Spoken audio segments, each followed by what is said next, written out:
There is no one right way to find farmland for sale, but the reality is that $24 trillion worth of farmland, barns, and farming assets are going to be for sale over the next 20 years.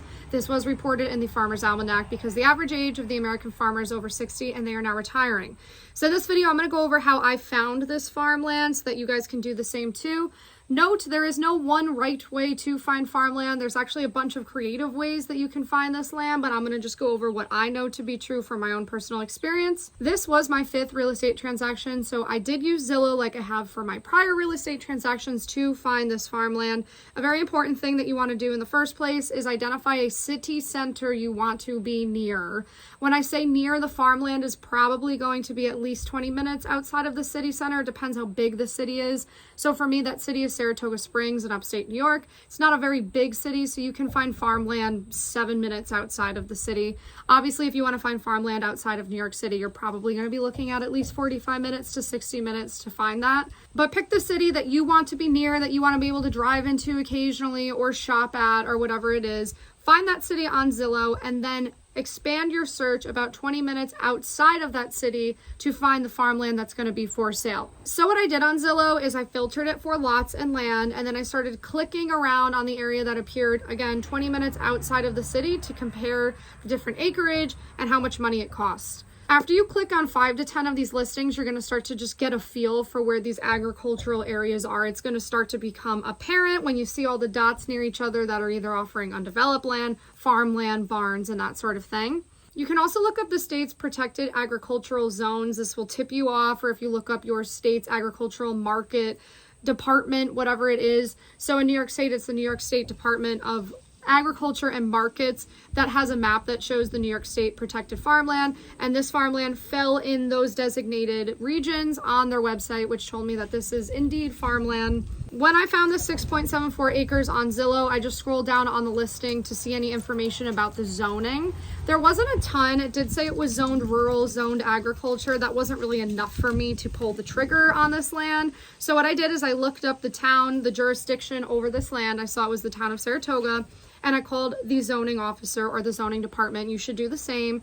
And I said to him, I'm looking at the land at X address. It says it's zoned for rural or agricultural activities. Can you tell me more about what is allowed on this property? Some of these individuals might be helpful, some might not. He was mildly helpful. He kind of wanted to get off the phone quickly, but he did let me know I would be allowed to farm here. It's zoned for up to 4 large animals. As you see, some of these rules are arbitrary, so I cannot stress enough how important it is to call the town in which the land is that you are going to buy, because everything that is going to affect your farm, affect your life on this property is going to come down to the town zoning laws and regulations. It's going to have little to do with the state.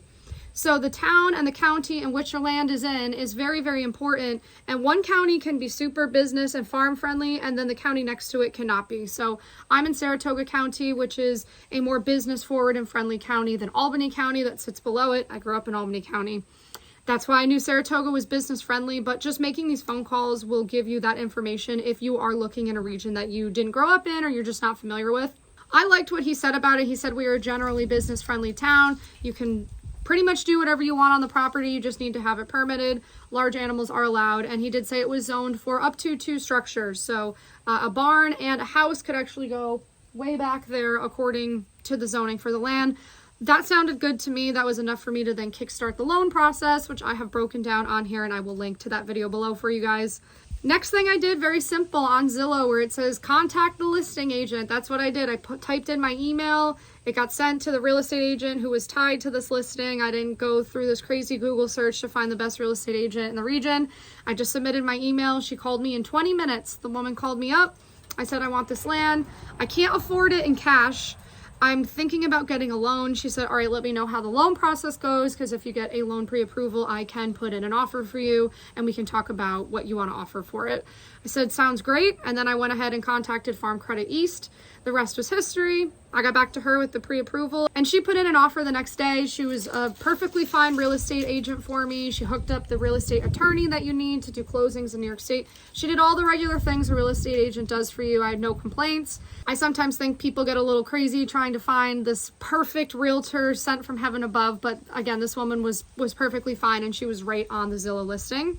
Another thing I did with the Zillow listing was I inputted the address into the tax map to just learn more about the region, really my neighbors around me, just from a safety standpoint. I just wanted to know who does own the land around me. I think this is just good normal practice. You can sometimes uncover if you have a sketchy neighbor by chance, maybe somebody who doesn't collect their mail at their house. Why don't they collect their mail at their house? You might learn that someone famous lives near you and you had no idea or something like that. I think it's just good practice, and you can do this right from the Zillow listing. Just put it right in.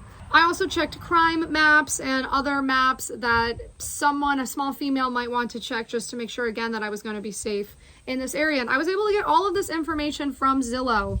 Not all farmland is going to grace Zillow. There are farmers who don't know what Zillow is. They are no interest in listing anything on Zillow. They're going to sell their land directly to buyers, which is unfortunately where Wall Street swoops in, shows up with a check, comes at the perfect time, and snatches that farm up before it even has a chance to make it onto the internet. So I've been talking more about seller financing and how important it is that people start physically driving to these farms to talk to the farmers about leasing, renting land, buying the land if the farmer's about to sell soon, which a lot of them are, I promise you. I did have someone comment on my last video, yeah, farmers are going to love that. You guys, I'm not saying go to private farms that have a no trespassing sign at the front of the road. I'm talking about the farms that are registered on Google when you open up your phone and have an open flag, you know, in hours flying out in front of the business. I'm talking about those farms. Please do not trespass or do anything silly here.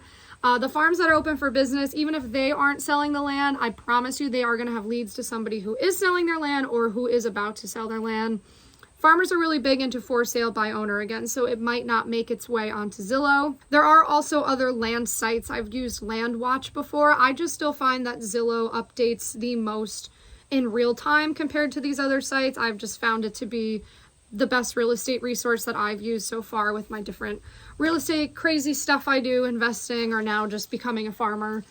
As I've talked about a lot on this channel, it is critical that everyday Americans like you and like me start buying this farmland before Wall Street does, before banks do, before investors do, and before foreign entities do, and before nefarious billionaires do. All of them are trying to get their little grubby hands into the gorgeous land that you see behind me. It is much better if you and I steward this land. It's much better for the environment, and it is much better for our food supply chains. So I'm always happy to answer your guys' questions below. I have a lot more coming your way. I'm happy to break down more when it comes to finding farmland, qualifications for proper farmland. That would be a good video. Diving deeper into the loan process, all that good stuff. So I hope you've been enjoying these videos. If you have, throw me some love below, subscribe. I have a lot more coming your way. I have a lot to share about this, and I feel super, super passionate about it. That's all for now.